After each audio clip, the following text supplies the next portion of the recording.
বিএনপির ভারপ্রাপ্ত চেয়ারম্যান জনাব তারেক রহমানের বাসভবনের সামনে ঘোরাফেরা অবস্থায় তাকে গ্রেপ্তার করা হয়। গ্রেপ্তার করে তাকে তল্লাশি করে তার কাছে তার নাম তার নামেই একাধিক অর্থাৎ 3টি এনআইডি কার্ড উদ্ধার করা হয়।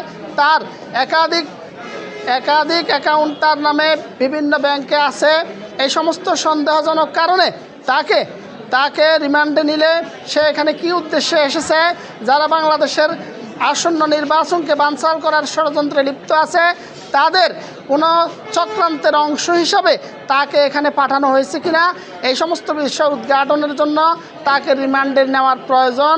আমাদের বক্তব্যে সন্তুষ্ট হয়ে বিজ্ঞ আদালত এই আসামিকে 3 দিনের রিমান্ড প্রার্থনা মঞ্জুর করে।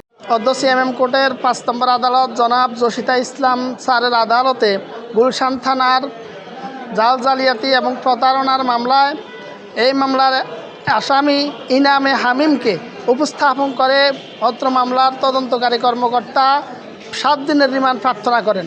বিজ্ঞ আদালত উভয় পক্ষের বক্তব্য শ্রবণান্তে সন্তুষ্ট হয়ে এই আসামিকে 3 দিনের রিমান্ড প্রার্থনা মঞ্জুর করেন।